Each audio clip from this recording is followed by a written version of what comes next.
This episode of the Unsettled Hunter podcast features a discussion between myself, Chris Hendershot, and Ruben Komangapik from Pond Inlet, Nunavut. The core of this episode focuses on issues raised during and after a trip that Ruben and I took to Île de Madeleine in the Gulf of St. Lawrence in April 2017. The purpose of the trip was to gain a better understanding of the commercial seal hunt on the island.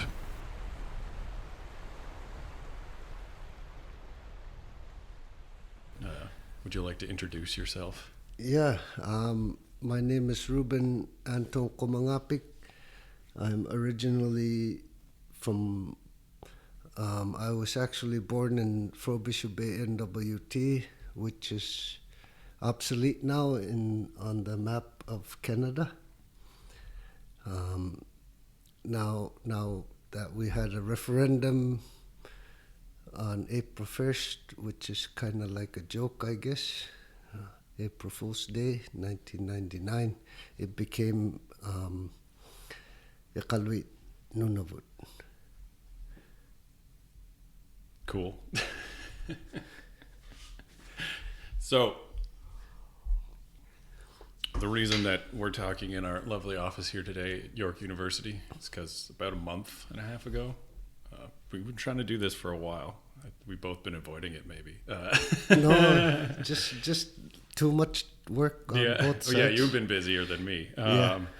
Is that we took a trip to the Île de Madeleine to do some research and talk to people who were doing some seal hunting.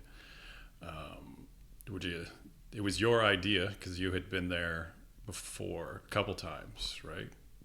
Yeah, I thought it was really important that we went there because I find it really important that the activity of seal hunting is seen from the inside, otherwise which have been shown to the rest of the world by the animalists and Greenpeace. Greenpeace were the first ones, and they actually agreed to it because at that time when they agreed to it, the seal population was really dwindling and there was no borders for the international community, so they had all free will of going to go hunt the seals.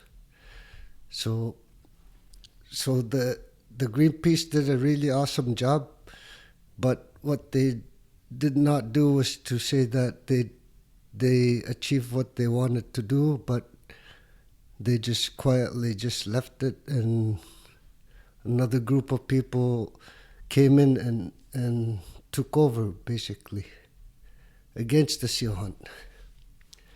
So all the images and all the knowledge that the world knows basically is from them.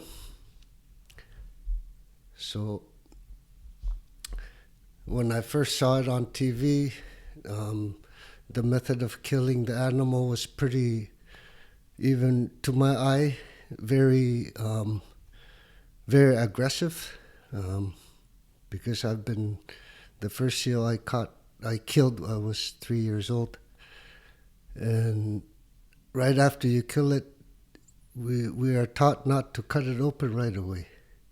Give it time to die, to give it respect to die. So seeing that was really big, shocking, and I thought that was something to investigate. So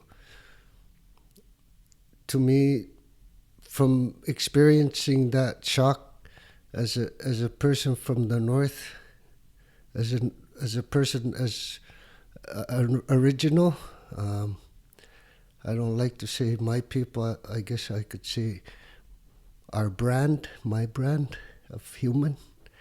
I think it was really important that I show this, and because I am currently working on a video of this trip, so to show exactly what is going on from their point of view, I think was my number one objective of this trip. Yeah. So we were there for about we were over 10 days, and we were hoping to do a whole bunch of different stuff, including get out on the ocean. The ocean didn't really cooperate, nor did the seals seem to be cooperating. Presumptively, they were following the fish stocks around, and we didn't actually see any. I don't think that meant the trip was... I think that actually helped the trip a little, because we got to talk to a lot more people than necessarily go out. Maybe that's just me, because I'm not a sea person, and so I prefer to stay on the land. But it was interesting, because I had gone seal hunting to the flow edge a year ago in a glulik, but this was I'm not going to say much nicer. I'm going to say slightly warmer. Yeah. Get to go for a walk on a beach. That's a little Getting the SUV stuck. Yeah, we did that too. Yeah, just don't drive. Just don't. The white sand does not. That's not the good sand to go on. No. Next time you go, stay on the darker sand. Mm-hmm.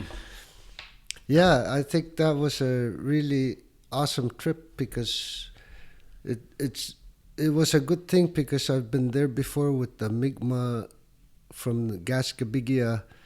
I think it was the year 2012 or 13. I think it was 12. And I got a chance to meet the locals there. So even though we did not have a chance to do the activities of actually catching the seals and in the methods of how legally it's done there, I was able to get some footages from that trip that Leon's was filming. So, and he filmed all the steps, which is really the most important thing when you're going to do sealing activities down here in the south, mainly in the Gulf of St. Laurent. They really need to follow rules. So at the same time, it was a really good experience, because we got to meet all kinds of other people from around the islands, which is surprisingly pretty big. The first time I was there, I thought it seemed smaller that time, because of, I guess we actually went out there and stayed basically in the town and where we were staying, but it's actually a pretty big island. Yeah, we didn't even go north. Yeah, we did not even go to the English part. We stayed away. Yeah, we just didn't have the opportunity. Yeah, it was pretty awesome, because we got to meet Ioannis, which is, I met him at the first trip. He was really new to the sealing, and this time around he became like really involved, even produced a book. He went to Nunavut, Labrador, Newfoundland, and Nunavik, and also in the Magdalene Island to film with a camera the activities, how they do the sealing. So it was really neat to see him this time around, because he seemed like a seal hunter now, and it was pretty cool, because he knew about how we do it.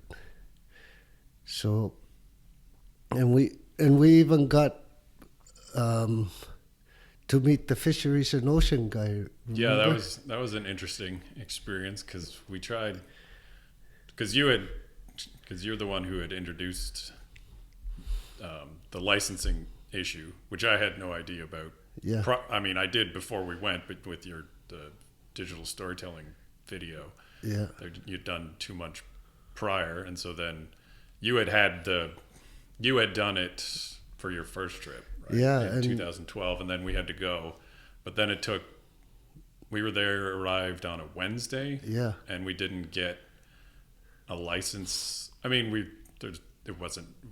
weren't beating down their door, but it took took about 5 or 6 days to Yeah. clarify what we could actually do. That is pretty unjust for someone that really is into wanting to capture seals for, let's say, food. That to me is kind of unjust. The Canadian system, they should have it really easy for people to access this thing, the seal license, because it's really imposed. Remember? Yeah. Do you remember the steps that were like really clear? Do you remember the steps? The 3 steps? Yeah. Yeah. You should explain it. No. Now you're putting me on the spot. Yeah, you're the one that had to learn it too, so... Yeah, well, I didn't do the actual course, so I'm not licensed. We have to just still call Department of Fisheries and Oceans and figure out when I can do that. Okay, But I think give it a shot anyways. Off the top of my head, I believe the first step is you shoot it. Is that, I don't know the exact 3, but you shoot it and that is in the head. Yeah. Unlike other mammals or like land mammals and other forms of hunting, which at least down south prefer to shoot it through the lungs and heart. Oh, sorry. Do you remember what kind of bullets you're supposed to use? Well, there's a huge list of which ones you're allowed to use. It can't be like 22s aren't allowed because they're too fast. Basically, the bullet has to hit with enough power that it blows the head open. So it ends all center fire. And center fire, no rim fire. No. There's a whole list that I did get from Ioannis, and it's quite but it doesn't even look like it's updated because it doesn't even have any of the new calibers on there. No, so that's another thing that's really unjust for the seal hunters. Even if you're anywhere from Canada and you go there and that's your main objective is that you want to acquire seals. Let's say, let's use moose or deer as an example. It's really easy. You have your license for rifle, and then you go to a game place, and you can easily access the license to kill the animal, just like this, which is completely opposite of the sealing. You get your firearms license, you get your hunting license, then you buy the tag, really, and then you have to go with someone that knows how. Yeah. On top of it. Well, if you want to be successful. I mean, remember that it depends province by province. Too. Yeah. But in terms of the seal, it's confusing because part of it's because it's regulated. Oceans are regulated federally, but you need the federal license, and at least in Quebec, then you need the provincial license in the too. North, the oceans are federally regulated also. Yeah. But because we've been dealing with this animal and we've been dealing it since beginning of time, we have our own methods. But down here, I find it's really great that they have those methods imposed. Because imagine if someone just coming off from a big city, let's say from a different province that never been sealing, and they have no idea what they're doing. Imagine the kind of things that they would do to the animal. Yeah, that's true. So, but the negative of it is that how regulated it is and how hard it is to acquire. Yeah, exactly. It's ironic in the sense that especially in terms of the anti-sealers, that the method and the 3-step method is the legal way, and it's mandated to do that for quote unquote a humane kill. Similarly, the licensing system is not necessary, but it is a good thing because, as you say, it prevents people who don't know what they're doing from going out and doing it. But as we discovered, it's not particularly easy to get the license, which is a problem, especially for well-experienced hunters. Yeah, and even with the people that, remember they were saying that even them, they have to renew their license, and if they don't, they lose it. Yeah, the professional ones, because Yeah. it wasn't clear that they were. That's They another. weren't even issuing new professional. Yeah, license and for, that's for another. commercial purposes. Yeah, and that's another really big downfall for these people, because that's part of their life. That's part of their food, and I'm sure you learned that the activities they do in the Magdalene Island is not for the seal pelts. Yeah. If there is a market for it, then there would be. It's not like in the north where you're taught as an early age that you can take care of the sealskins. So they need money to hire to deal with the stuff. So if there's no market for it, it's just going to go back into the ocean. And it's pretty ironic that these anti-sealing people, what you see with their picket signs is they're catching it for the sealskins. Yeah. And what were we eating for 10 days? Seal meat. Except one day. Yeah. Yeah. So every Still day, seafood. yeah. I don't think we had. I don't think we didn't eat any cattle or chickens or. Nope. There might have been some bacon mixed in there one of the meals. Probably. But everything was from and local too. Yeah. Like from the waters around the islands. Yeah. Yeah. It was all from there. So, and that's the big injustice for these people, is that, to me, this is their culture, and it doesn't matter if they're white, pink, black, or purple. They are Magdalenos, and they've been there since the day they were put there by the British people, because they weren't able to capture seals. They didn't know the technology, and that basically is their main red meat source. As I was saying, it's surprisingly big, but at the same time, it's really small. Yeah. And not all the land is farmable. No. And the wind sweeps across it. Yeah, so pretty easy. So it's pretty, to me, it's pretty sad that the whole world looks down upon these people for their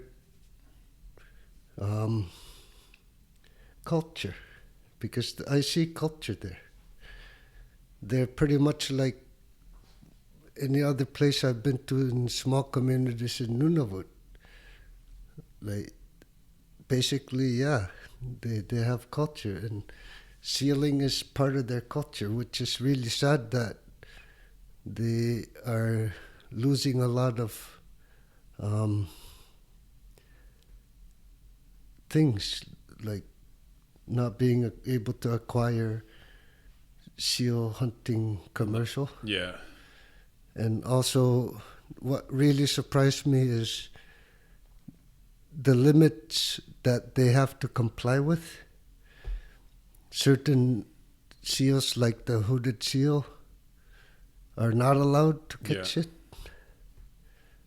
at any stage. I think it's 6 a year. Yeah, for personal use. But this is just both harp seal and the gray seal. Yeah.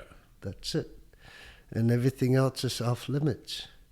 So if they accidentally catch let's say a different species, which is hard to really know when they're kind of far or in the water, then they have to pay the penalties, which is, to me, it's like pretty unjust for them. They need to eat too. And like you were saying, they're only allowed to harvest 6.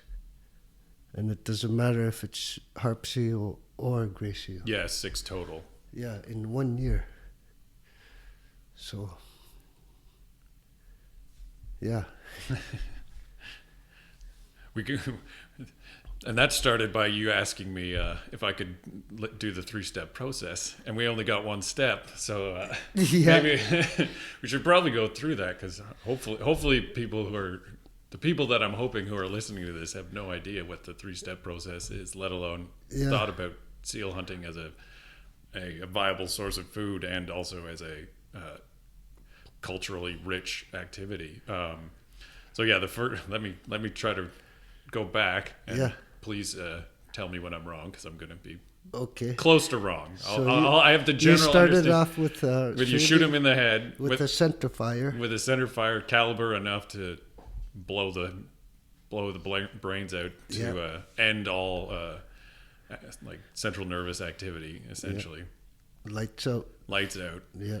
So then you get it, depending on if it's on an ice floe or if it's on a beach. Then you use your hack-a-pick, which we can talk about later about how we made those. But we didn't make them. You made the harpoons, but even if it doesn't have a brain, you still still have to. And then you use the hack-a-pick to make sure that brain is no longer operating. So so you still have to hit it, even though if it has no brain. Yeah. And then finally check. Yeah, and then check. Yeah. And then you slice the 2 main arteries along the underbelly, or not the along the side. Right. I'm doing the visual motion. No one can see this, so. So you open it from the chin down to the chest and cut the main arteries under the armpits. Yeah, and then you whip out your stopwatch. Yeah. Because you have to wait a minute. Yeah. And it has to be a minute. Yeah. Anything less and you can be charged, because they told us a story of a couple people. You either go to jail or pay an excess fine. Yeah. Or the ones, what was the one story about the long time seal hunter who went before the judge, and the judge just dismissed the case because he was like, this is ridiculous. But it's good. It's no joke. Like, it is a minute, and there are. And that seal hunter was dinged by the DFO. Yeah. Because they said he didn't wait a minute. Yeah. And at the same and that's to let it bleed out, so then there's no cardiovascular completely activity. Gone. Yeah. Blood. So then it's dead at that point. Yeah. And is that the 3 steps? And then you manipulate it. Yeah, and then you cut it up. Field dress it or break it down, whatever word you want to use. Yeah, cut it up. Yeah. Yeah, and then depending on if the pelts are worth it, you keep the pelt, or if you want it, keep the pelt. But as you said, the pelts, there's really no market for it, so not for them anymore. They tend to just throw it back in the ocean. Yeah, which is really, really ironic by all this anti-sealing campaigns. Like, they really need to learn the real thing about this animal. If they really love animals, they should start looking at animals that are not endangered. And these people, they know what they're doing. And they are complying with the laws of Canada, which they agreed to it. And these Magdalenos, they love this animal. They love it so much that they eat it. Yeah. And they don't abuse it. They're given a quota by the Quebec government because they're under the Quebec province, and how much they can harvest. And it's scientifically proven that there are X amount of seals. So the last time I heard it was 7.3 million. So if these people are they are loving the animal the wrong way, in my mind. Plain and simple. Definitely the big thing on that is that the seal is used as a campaign issue, but then not focusing on like actual endangered animals like caribou. Yeah.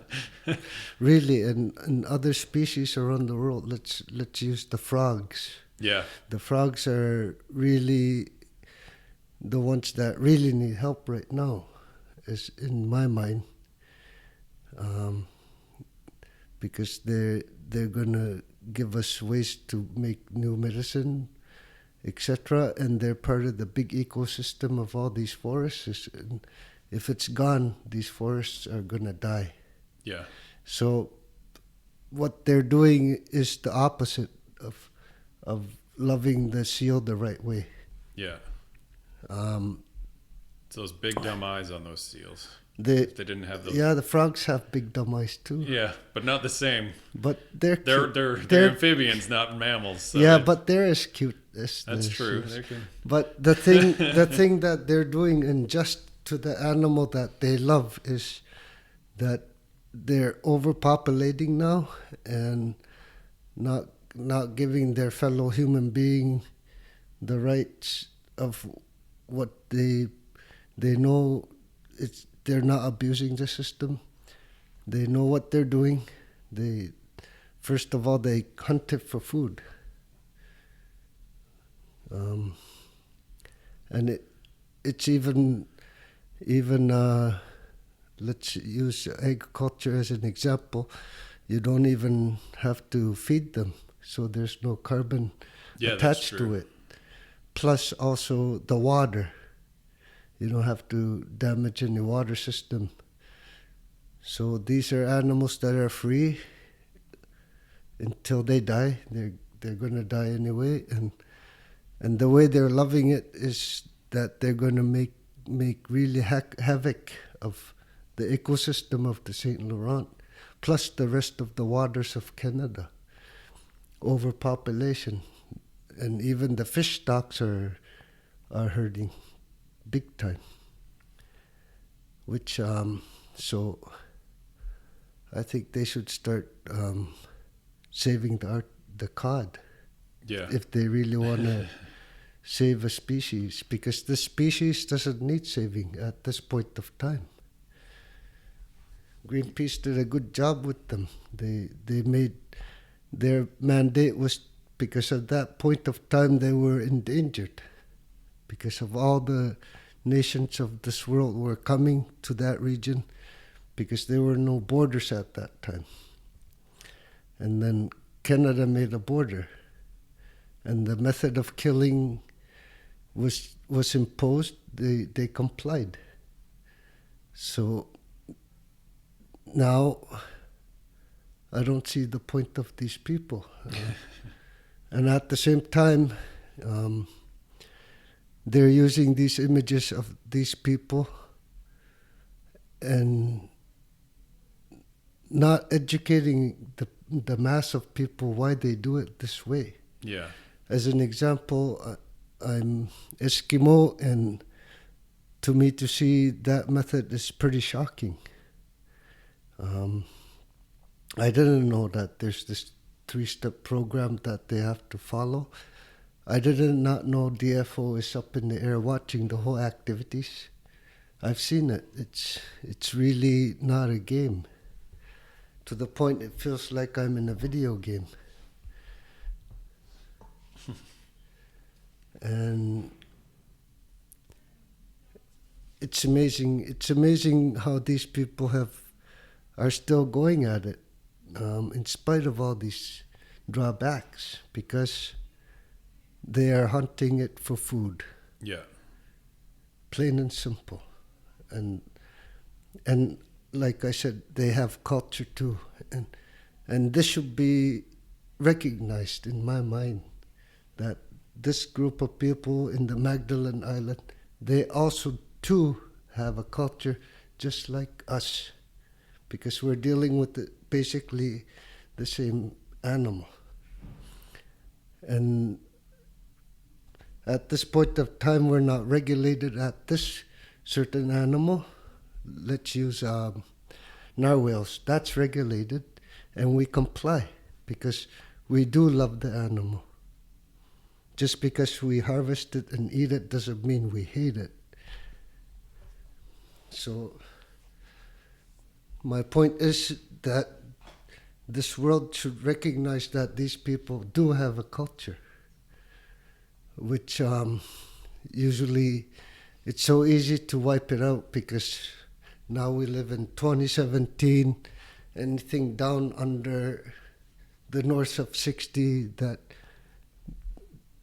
any rural town and down here doesn't have a culture.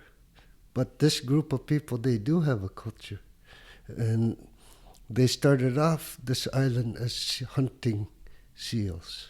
So I really do believe they should be recognized as a people of culture. Yeah, and hunting too, because wasn't the trip, one of the trips you, before ours, your earlier trips to the island, wasn't one of them to its, to kind of bridge relations between the Mi'kmaq and the Magdalenos to show that the water was being used as a pushback against drilling? Yeah, that's what sparked it up was I was living in the Baie de Chalar, and the government wanted to do some off in the ocean drilling. So the reserve close to where I live is Gascabigia, which is in the Baie de Chalar.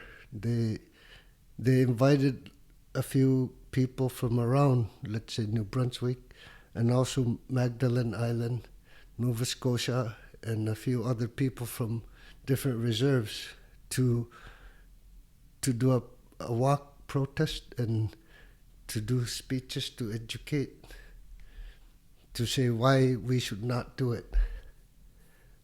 So of course the government always goes, yeah, you're original people, but if you don't utilize this part of your country, who are you to say? So the Magdalenos invited the Gascabigia, and I was very fortunate to be part of it, the expedition, let's say. And at first time I was invited by the Gascabigia community, I was going to show them how we do it, how we manipulate it, how we deal with the animal. And it's funny, I had to take that course too. Here I am, I don't know how many 100 seals afterwards, and I had to learn the 3-step program. And anyways, once we went there, because I was in a commercial setting, I was not allowed to do it the way I know, the way I was taught back home. So that's how we went. So it's pretty ironic because the Mi'kmaq from Gascabigia, they haven't hunted seals for 300 some odd years. And it was the Magdalenos were taught, they were Acadians. They were taught by the Mi'kmaq. And at that time it was really awesome. I got to see them give it back. Yeah. The sealing back to them. So that was quite the experience. And it was really weird because there was the DFO up there, up in a helicopter, really watching. But the thing that I was cool with it was that the seal was shot first,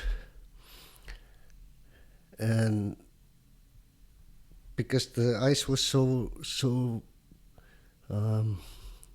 unsafe, sometimes we were able to hop out, do the Heckapeak thing, but it was not safe to open it right away, so it gave the chance for it to die, to get to the boat, which was in my mind pretty cool because that was like back home basically, and then have to do the 3 steps on the boat, and it's pretty kind of weird because we didn't really want to do it on the ice because there might be other helicopters up there Right. Because it does happen. They have, I don't know how many $1,000 cameras that can focus like 30 kilometers up in the air to my zit on my nose, and see what color zit I have. So, which was pretty sad because we were forced to put the seal on the boat and do the activities there, which is pretty unsafe too. You're using knives that are like razor sharp, and you have to deal with the animal. Yeah. So it's quite a way to hunt seals. Yeah. Yeah, they could take some of that money for helicopters and buy the pelts.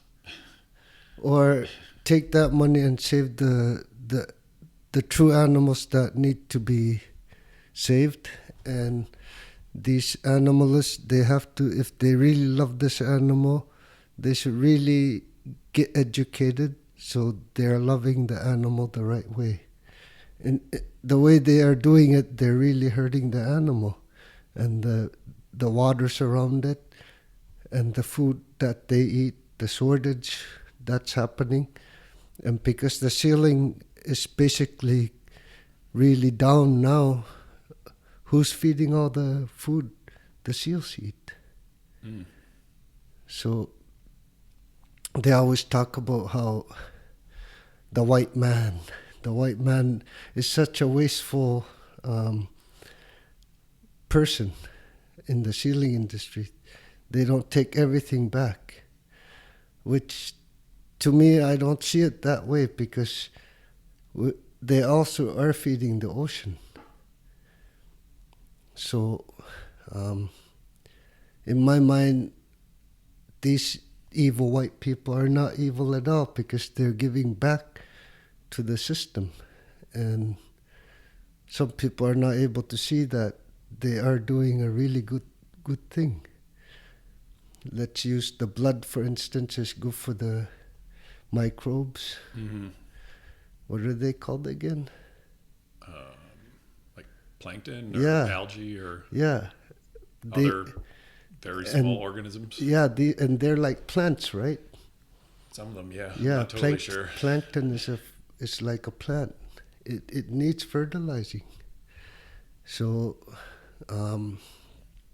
all the stuff that is not able to be human consumption in a commercial setting because of the contamination of the meat, some part is not able to be put in certain bins. So when it goes back into the ocean, to me it's not a waste because it's going back in the system. And then it goes back to the seal again that they love so much. It's because they're loving it wrong. Now they're going to be starving. And at the same time, the human factor's going to hurt. By doing this, we're going to have to rely more on farming. We're going to destroy more of the land. And they don't put that into... dump cow shit in the ocean. Well, I mean, like... No, that's what's going to happen. Well, I mean, like, it's... The amount of seal, the fish that a seal harvest, it's unbelievable, especially if there's 7.3 million. And that's a known number. Mm-hmm. It might even be more now because that's like 2-3 years ago numbers. And they just multiply. They're just growing in numbers. And you were saying I was part of the hunt that time with, you should have seen the amount of seals that were out there. It was like just complete, we're going through the ice flows and just all around us. And we had a quota of 300 or even more. I don't remember exactly because it's been a while, but we only harvested 75, I think, because we wanted to know if the people accept it. So, right, yeah. Because they haven't been doing it for a while.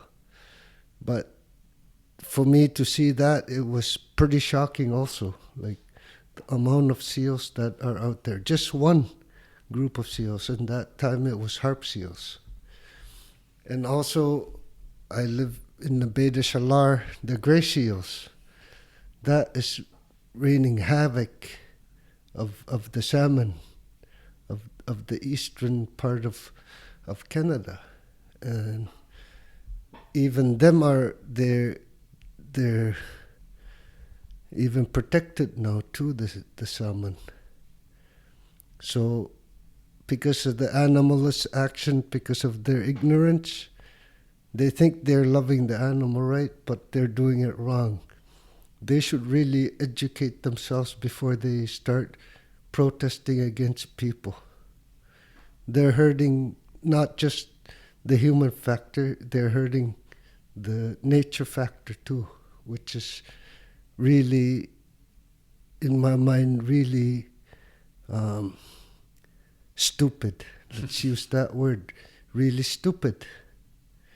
If you're going to go around talking about how this and this and this, especially to another human being, to me that's really stupid. Because first of all, these people, they know what they're doing, they love the animal. This is part of their life. And for someone that has absolutely no idea and saying they love the animal, and most of the time they show images of baby seals being killed and stuff like that. That's not even the case for the longest time. Yeah. And at the same time, because of that, imagine the mother of the baby, the amount of food it needs to eat for it to sustain itself, plus its baby. So, I have no hatred towards these people that are really ignorant. I am just saying that it's stupid to be ignorant, to say you love this animal. So if you love this animal, love it the right way. Good point. I like how that's said. Yeah.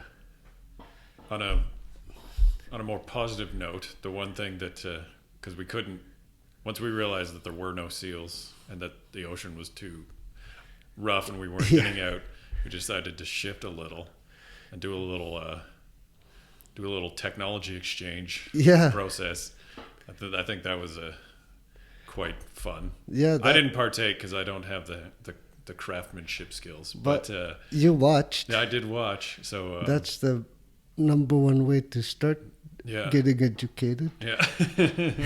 You filmed a bit. I filmed, yeah, but I didn't. So we made 2 harpoons and 2 hackapics. Yeah, which is really awesome because Hakapik is from Norway. It's a Norwegian technology, and it's a really nice tool to use in that part of the world because usually you're not on stable ice. So it has a big gaff hook thing. So if you fall in the water, you can hoist yourself back. So traditionally, the Madeleine also use clubs, and now we got the chance to learn how to make it, and even that one, it has regulations, like the weight of the hook, the weight of the hammer part, the weight of where it attaches. Yeah, the length of the stick. Yeah, so the handle, I guess, is really what it is. Yeah, so it was pretty cool, and then Johannes, because he have seen hunting methods up in the northern Quebec and Nunavut, he was really eager and really wanted our technology, because a lot of the times when you shoot them, especially with the high caliber that they have in the water, when you shoot it, it completely opens them up, so it sinks. So he was really happy that we were able to give the harpoon technology from what I learned from Pond Inlet, the shape of the harpoon head to the tying of onto a shaft, and I didn't want to use wood because this ones was for, let's say, sinking ones, so they could go really deep. Right. Yeah. Yeah. Do you know if they've used them yet? Johannes, he called me, but currently now he's in Montreal. Oh yeah, I saw getting ready for some kind of photo exhibition. Oh.